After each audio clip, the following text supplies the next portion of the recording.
Welcome back to Endurance Icons, where we talk to people who are absolutely crushing it in the world of endurance sport. Today, you just have me, Jess Cullen, but I am joined by two powerhouses, two women that I am so proud to call my teammates at Limitless Performance. You would have met Allison Jacob at our last podcast episode. And we're going to talk a little bit more about Allison today, because I feel like we didn't do a fantastic job of introducing all that she is. And new to this podcast is Jess Turanec. And both are rookie professionals in 2024 year. We all took the leap together, and we all are fresh off the race in Chattanooga.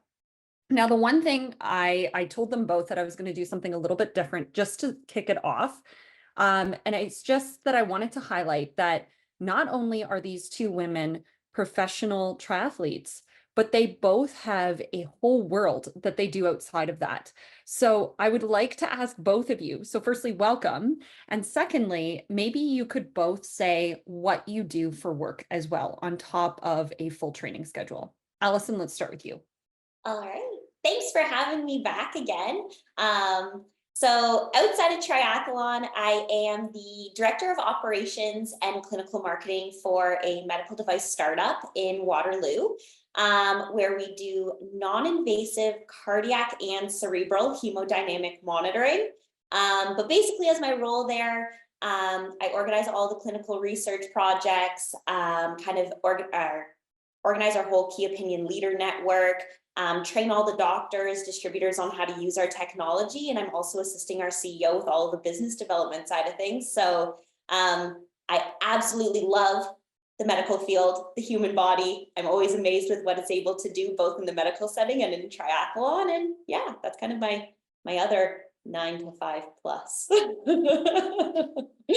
Jess, how about you? Well, thanks for having me. I really appreciate it. You guys are so fun. I've been watching Allison just smile away. She's so lovely. So I own a spin studio in Ottawa and love it. It's been in the spin industry for a long time. And then I just worked my way up into owning my own business, which is a lot of work, but it's been easier for me now because I have an awesome team and a community that basically takes care of everything. And then I'm able to train. And then I'm also on the side getting my license for life insurance just for something else to do on the side at home.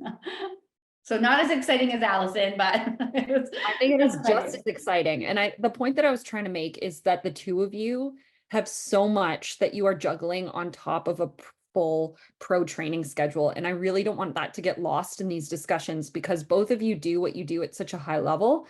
And I think what's going to come out, Jess, I know you well enough, you're going to be really hard on yourself. And I want people to know that you are an entrepreneur, a business owner. You've run these studios, you have teams reporting into you as the owner. Allison, you are, doing all of these incredible things in the medical field. And it's just honoring like how badass each of you are, and also just taking on this brand new challenge. So before we dive into the race, we just came back from Chattanooga 70.3. Jess, as a rookie in going into your first race, how did you feel and what was your lead up to this?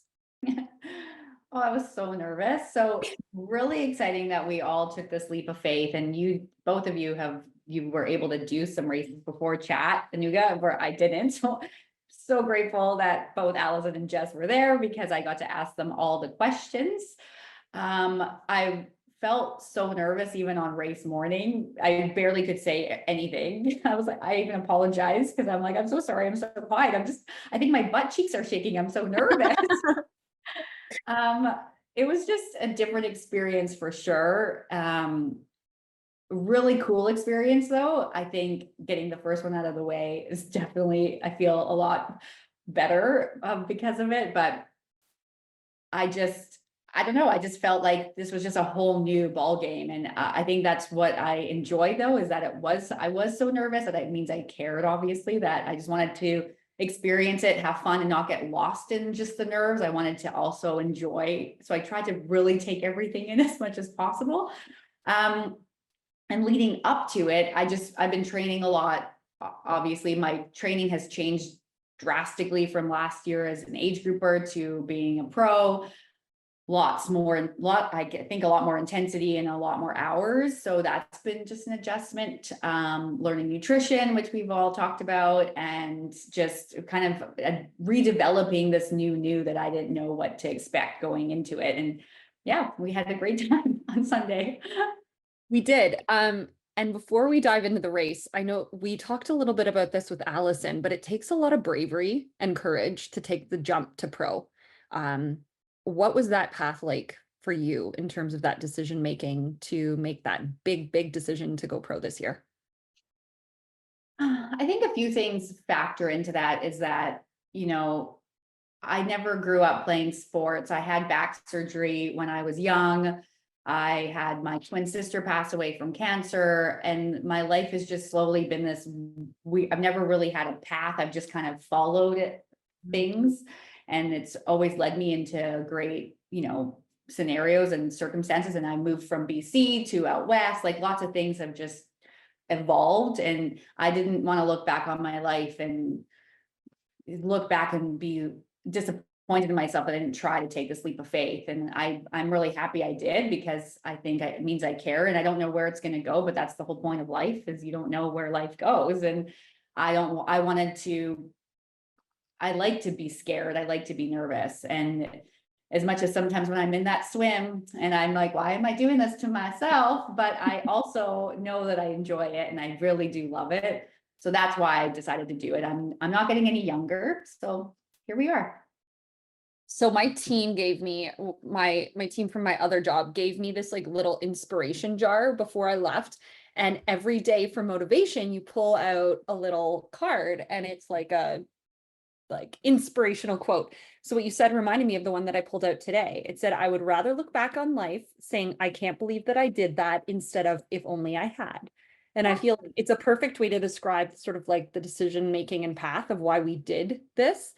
And I think it's super fun to be in the arena doing this hard thing. And I mean, people have been supportive, but it is scary to put yourself out there. And I just like kudos for taking that leap. You are like, it's so fun that you threw your hat in the ring, and it's just fun to be able to do this together.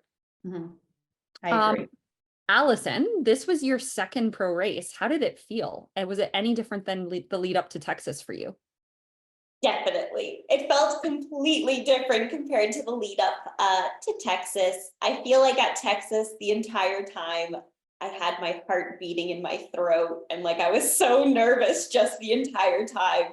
But with this race, I felt a lot more calm, cool, and collected, and not as nervous. And I don't also know if for this race, we left on the Thursday evening. We didn't get into Chattanooga until the Friday evening, and the race was on Sunday. So we didn't really have a lot of time to kind of be in that race surrounding as well. It was just kind of like, okay, we have one day where we need to get our bikes ready, athlete check-in, pro briefing, etc., and then we race. So I think that also helped with it or helped my nerves a little bit. But I think getting that first one checked off, just you kind of get a lay of the land, you understand how everything's working.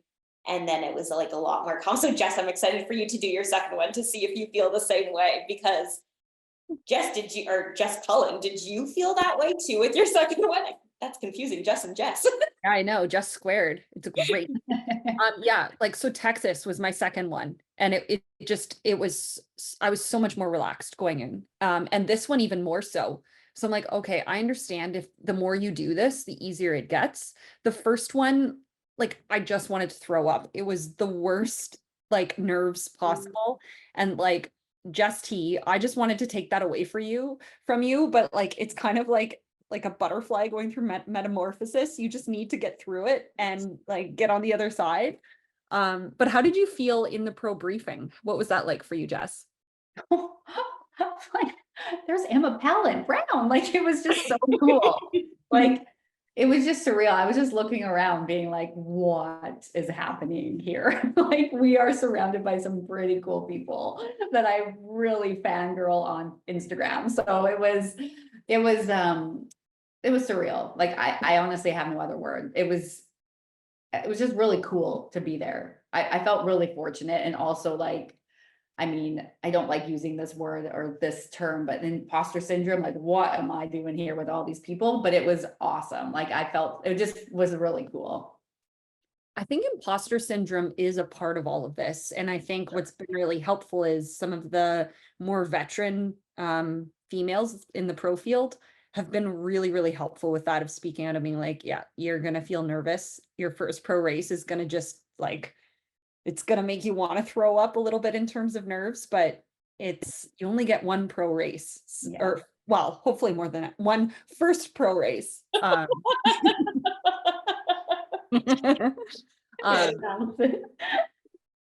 my gosh. So, okay, leading into the race, what sort of preparations do you do? Is there any routines that you go through? Is there any like special nutrition that you do? Do you prep a word for the race? Like, what is your lead up into a big race like this? Who, me? Sorry. Anyone. I'll go. So, my preparation, well, I don't know. I think I just overthink a lot of things, and I'm like, oh, just be calm. And I'm not calm, but I think I'm calm, you know? I don't even know what I do half the time. I think I'm looking forward to the week. So I obviously do all my nutrition, and I'm carb loading, and I think I'm doing it right. And then I honestly don't even know. I'm like blanking on what I do before a race. Allison, maybe you go. So for this race, it was like a little bit different because it was so close to Texas, where we kind of had like a little bit of recovery, and then we built for like 3 days, and then we entered back into a taper or something. Like it was very bizarre. So for that, like in between the two races and the lead up to this one, I was really just trying to optimize making sure I was getting enough sleep at night so that my body was fully recovering from what I had just done, and that I could absorb as much as I could leading into the next race. And then also like proper nutrition. I have like Jess, you just stayed with me at the hotel, so you know I have like this weird vitamin routine and like emergency what I do in the first thing in the morning and before I go to bed. So I made sure I stuck with that. I always had my calcium, my fish oils, my emergency vitamin C. I had my protein before bed. I had my magnesium before bed, and just making sure I was setting myself up to be as healthy and fresh as possible for actual race day. And yeah, and just trying to keep the nerves as low as possible, and just kind of focus on what I wanted to achieve out of this race. And for this race being so close to Texas, my 2 words that I chose were test, because I wanted to test to see what my body was capable of doing, not only from basically just doing training for an Ironman for so long and having no 70.3 specifics, and also I've never raced 2 races so close to each other, but also to listen. So for this race, I was going purely off of just how my body felt. I did not use any numerics or like metrics or like power or paces or anything. I only had time on my computer, and just kind of listening to my body, seeing what it wanted to do, and also test myself to see if I could push a little bit more coming off of an Ironman. So that was kind of my focus for this race and the lead up. Which is like so smart. I had the most garbage prep for this race. So you and I both immediately after Texas both flew to different conferences, but you went to Toronto for a conference. I went straight from Texas to Calgary for a full week. I worked and was like running around, was like needing to be on. And then the day I landed, which was the Saturday, Mark had lined up, we moved. So then I've been moving. And then at the same time, I like work in M&A. So I'm in the process of making like an offer on a business, and it's like so stressful putting all of this together. So that was my like bundled lead up. But I think I would agree that in all of that, I'd pull on inspiration, like, because these are just life things. And I would imagine if you'd pull any pro on the field, like there'd be a whole list of these are high performing women in every area of their life. they all probably had like 1,000 things that was weighing on them. And just, I drew a lot of inspiration of seeing like Taylor Nibbs recent, like she just smashed a race and then like 3 days later goes and like sets a world record or sets a record again. And I'm like, wow, like just get it done. So that was sort of the mindset that I brought into it of like, just, you know, my words were for the bike and the swim, they were more because I wanted to always be asking myself, can I do a little bit more? And we'll talk about my run word later. But was there outside, so Allison, you sort of talked about yours, but Jess, did you have any goals going into this race? Like, how are you approaching this psychologically in terms of what you were hoping the outcome to be? Well, so back to my prep, because now that I'm not blanking anymore, I was like, how am I blanking right now? It's because I got sick before and I had really bad allergies and I was like, what did I do? I actually was really sick the Friday and the Saturday before the race. And I couldn't do any of my workouts. My taper was supposed to begin. I just was completely off. And so I'm like, I don't even know if I'm healthy. So I think I did everything. I took all the things. And then I even tried to I have a really bad gut. So I tried to really eat like plain, all the carbs, but like really simple. And then I also take Metamucil to help me out. So that was like a big ritual for me this time. And so it helped out. So that's great. And that's what my lead up was. But for a word, I don't actually have a word. I have my sister's necklace that I carry with me everywhere. And I mentioned earlier that she passed away. And so I take that necklace with me everywhere I go. And so the night before a race, I wouldn't say pray, but I always say a words with my sister. And I think about her during my entire race. Even if it's going wrong, I trust it because I know that there's a plan out there for me. So I'm hard on myself, but I also know that life happens and you have to just let it go. And so in the moment you could be upset or annoyed of what's going on, but then I remember dialing back a little bit and I actually was laughing and smiling and running with people that we'll talk about that, what happened during the race, but with other runners and cheering them on too, which is fun to do on the other side.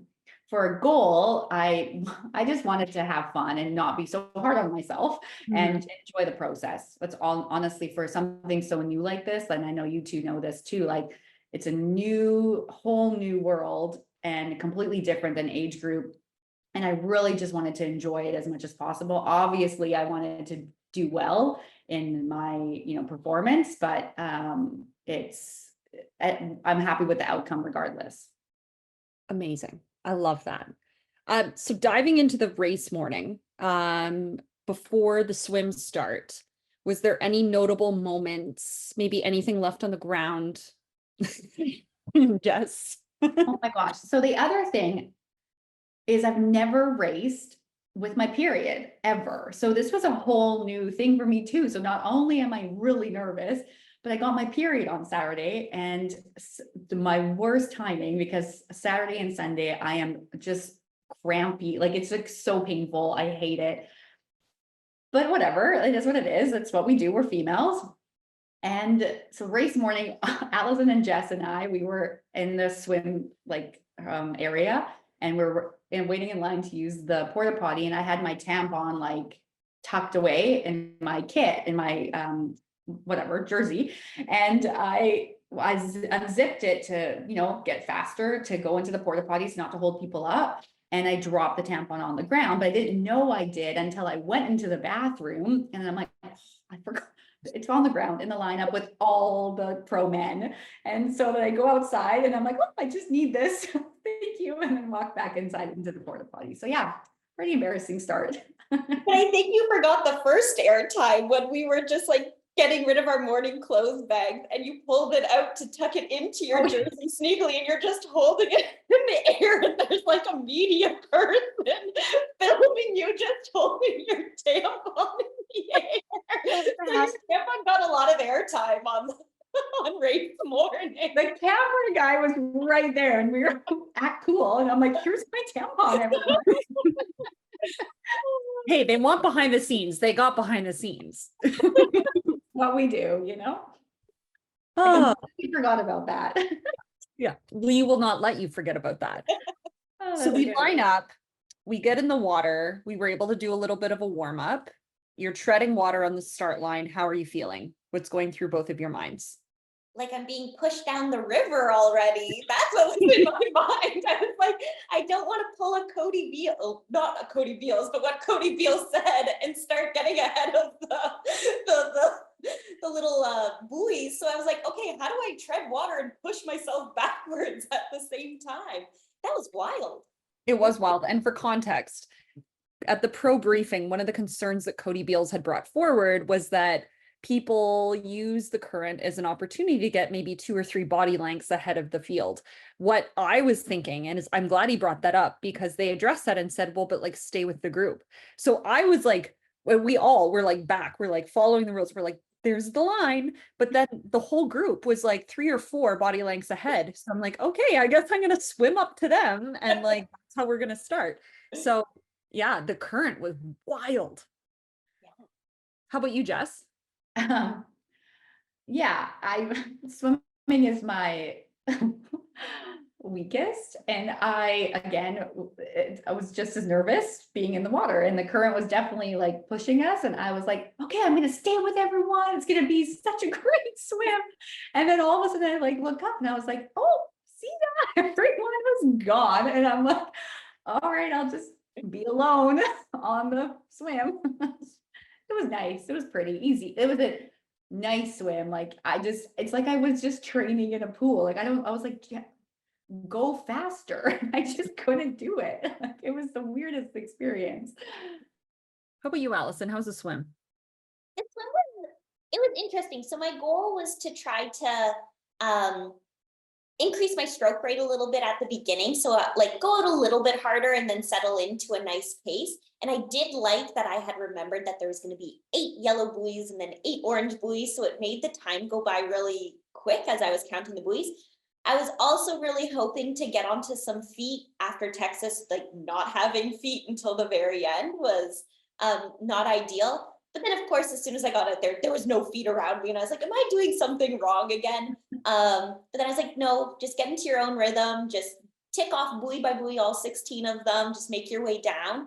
I did notice that partway through, like right when the buoys kind of switched from orange to yellow or yellow to orange, whatever it was, that I guess I had caught up to people or people had caught up to me. And then I was like in a little like fight with people, like not a fight, but like we were all kind of on top of each other. And I was like, where did everybody just come from? You're And a then real I just bruiser.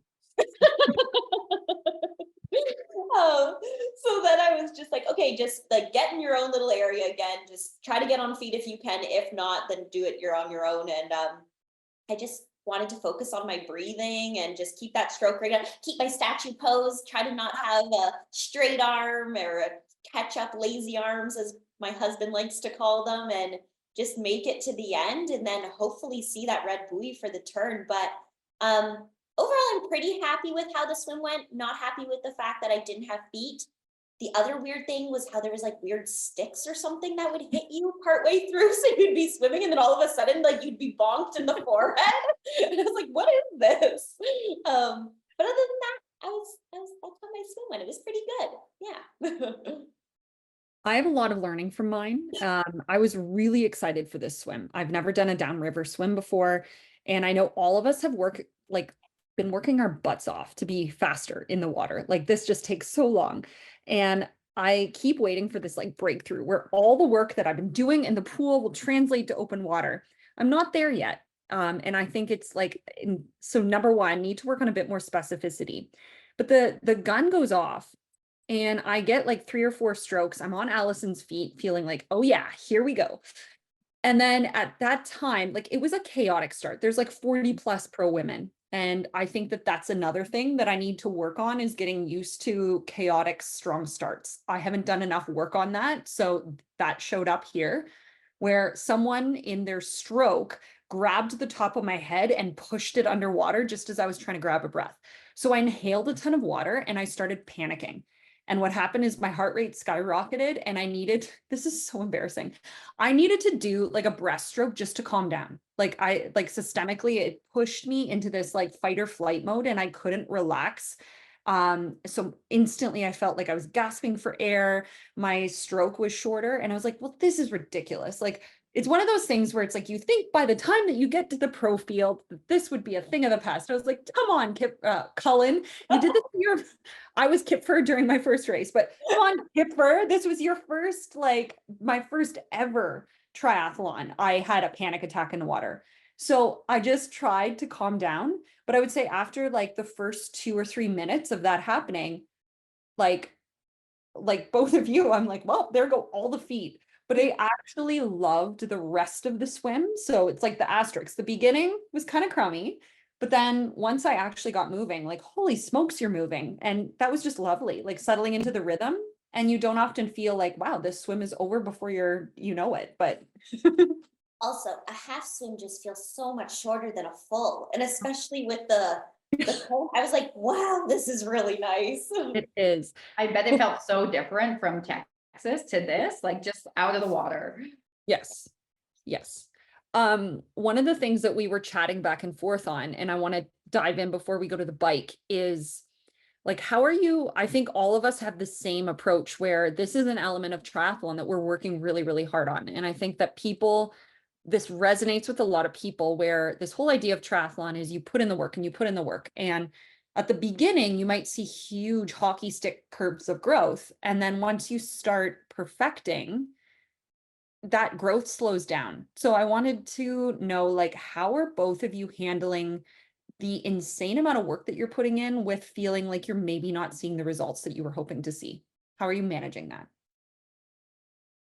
Well, so swimming I don't know, there's something with it that's obviously challenging for me. So even in this nice downriver swim, I was like, well, I'm by myself again, like I said, I'm just gonna enjoy the swim. And I feel like I'm just cruising, as in I'm not doing anything that's worth race pace. I don't even know why I couldn't do it. I think I just was either in my head.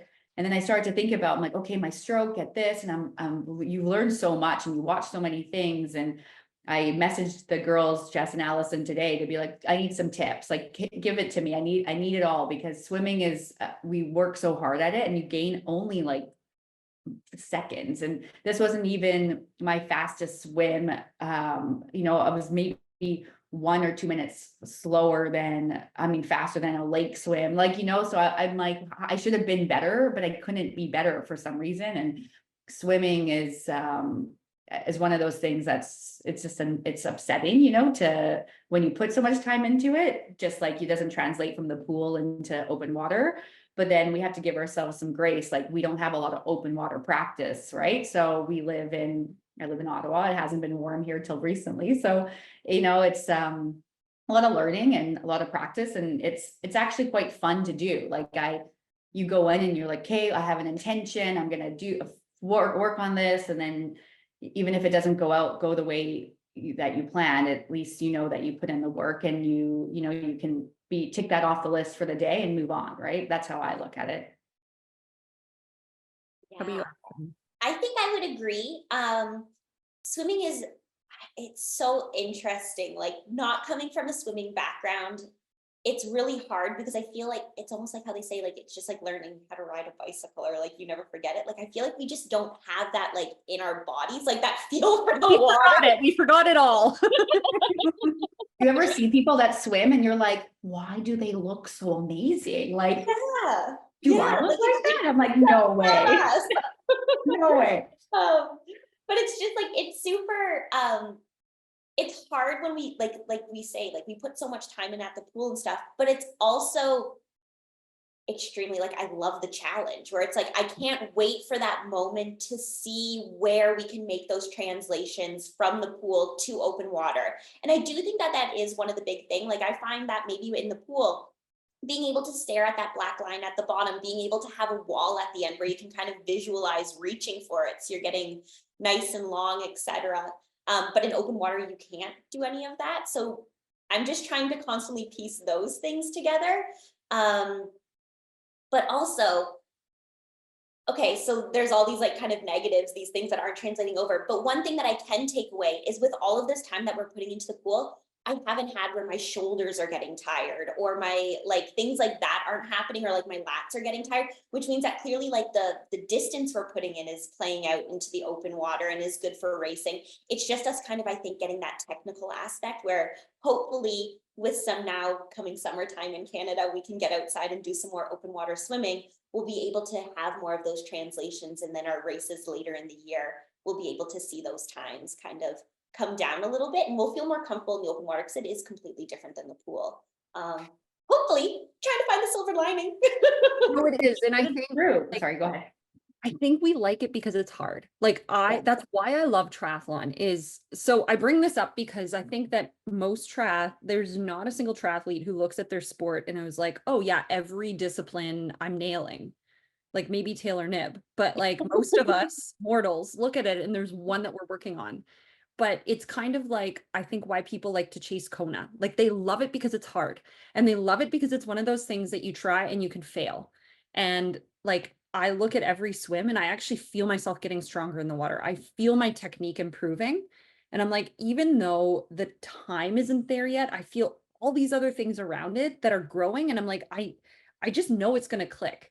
And I'm like, but then also, even if it never does, what an incredible mindset that you're developing that you can use in every area of life. Like delayed gratification, I think is so important. And I think like that's why you're pros, is that if something doesn't immediately like occur for you, you're like, okay, well, back to the drawing board. Let's try again.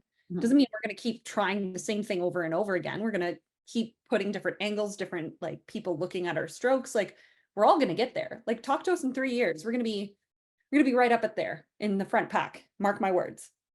Well, you know, when you first started swimming and your pace was at a not fast, and like look at where you are now, and I remind myself that I'm like, I would have been stoked to have this time a few Exactly. weeks ago. And so that's why I hang on to that. And then I know no day is perfect. You know that no training day is perfect, but that's why we train. And there's always new things. So open water swimming to wetsuits to swim skins and all that stuff. Like it's different than being in the pool with your pool boy and your paddles and your fins and everyone else there and the end of the wall. Like, so it's fun. It's a challenge, but it's so fun. It's so fun. And you have put yourself in an environment where you were comparing yourself and being compared to the very best in the entire world of this sport. So like, I think it's just one of those things of reflection of like, I wouldn't have it any other way. But when I think it's also so important to, like you said, look back and see how far you've come, because like, I think we're all swimming times we would have dreamed of swimming 2 years ago. And it's just that slow chipping away. Like, yeah.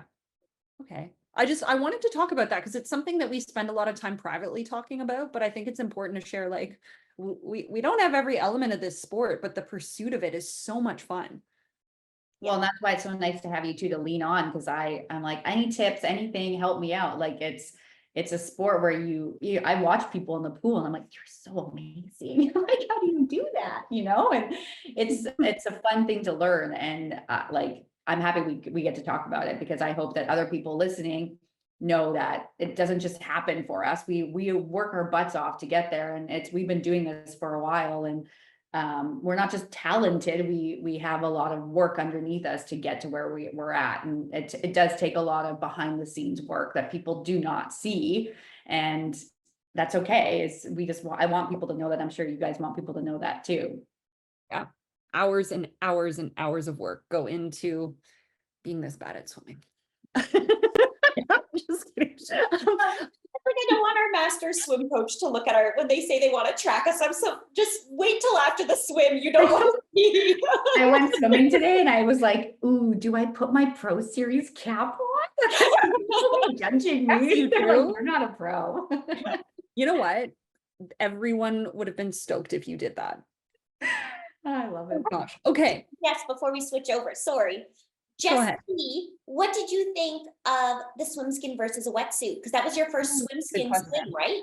Great question. Yeah, my first time using it, never have used it before. So there was no buoyancy, so I didn't notice anything, to be honest. Like I didn't feel anything other than I felt like I was literally just swimming in my pool. Like there was no like help from a wetsuit or whatever. So but it wasn't like I didn't feel affected by it. Like, I think I was like just wearing it because you had to wear it. Like, I don't know if there was a difference or not, to be honest. I don't know. Do you guys feel a difference? Other than like just keeping everything streamlined, keep so it- nothing yeah. flips around, like, you know, if not, Allison would be undressing in the water based on what happened in her race. I never undid in my tri-suit because I didn't have it done up all the way because I wanted to have like my chest a little bit more open or not as much compression in the water. So then as I'm doing a stroke, I just felt it go and just pop open. I was like, oh, I'm going to have a little belly show when I get out of the water for everybody. Get it, girl. But the one thing I do like, and I guess if you had a good, like with a sleeveless wetsuit, is I do just like the shoulder mobility in it. Because obviously you have absolutely no restriction whatsoever. So I was wondering if you liked that or noticed that at all, but that's very cool. Awesome. I prefer the swim skin, I think, but I do have a brand new wetsuit, so it might change my mind. Exactly. Okay, transition and bike. Allison, why don't you start? Transition. So as we just mentioned, I got out of the water. I did a little, everybody got to see my belly hanging out of my, my swim or my tri-suit. Transition one went pretty smoothly. I think I found it really hard to get onto the stairs. Like I was like hoisting myself up. I felt like a little gremlin or sea creature trying to get out of the water. And like, it was just like, It was awkward, wasn't it? Like, they were like, there's the steps. And I was just like, that's not the step. Yeah. And like the high. steps were really high. Like they were almost at like your like chest height. So you have to like almost like throw your chest onto the second there and then like hoist your leg up. And I'm like, I don't want to pull my groin before I get on the bike. Like, what is happening? Probably other people were more smooth with that, but I was a little flustered. But then when you got out, just the run, transition had that steep hill. So I was like, okay, don't try to go too fast because your heart rate's going to be a little bit spiked going from in the water to then like starting to run. So I was like, take the hill nice and calm. I just did what I tried to do, like took off my swim skin to my waist, had my goggles, my swim cap in my hands, got to my bin, just threw everything there, and then just tried to make sure I always in the last few like 100 meters of the swim, I'm always thinking, okay, when you get to transition, what are you going to do? You're going to take your helmet, you're going to put it on your head, you're going to do up the strap, you're going to put your bike shoes on because I don't know how to do a flying mount. You're going to press the power button on your computer. And I was just walking through everything. And I think I was able to execute everything pretty smoothly. I was happy with how that went. And I think our transition times were all pretty on par with like everybody else, which is pretty cool to see because our coach, Mark, always makes fun of us for having slow transition times. And he always says LP doesn't lose time because of transition. And I think we're learning it. I think we're doing pretty good. Yeah. We're not losing time in transition. I love it. How's your transition, Jess? Good. Yeah. Same thing. That gremlin feeling getting out of the water. That step was high. It was unexpected. Like, I just thought there would be like some ground to like step up, but it was like, we had to like hang on to the railing to get up. But I felt good getting up and then run up that hill. Same thing as you, Allison, I'm sure Jess, like taking off this swim skin. Thank God you taught me how to do that the day before, because I wouldn't have known how. You would have seen Jess biking in her but I swim sure skin. did. Pardon? He would have seen you biking in your swim I know, skin. I can take this off. It's more aerodynamic. And then got up there. Yeah, I had my goggles and cap and then took the swim skin off. And then I got into transition. This is where I think I was like, I feel off. I just forgot I was in a race. Like, I got to the transition and also I was like taking off my swim skin. I was like putting it in the bin. And then the girl next to me, because I was like, okay, there's 4 bikes left. Okay, I'm not the last one, thank goodness, but like, whatever. Then this girl came next to me. She was like huffing and puffing and like ready to go. And I was like, oh, right, I'm in a race. And so then I got my stuff together and I just put my helmet on and took my bike. I had my shoes on my bike to do my mount and I executed that great. I've been practicing around my park in front of my house. So I'm happy that went well. And then I went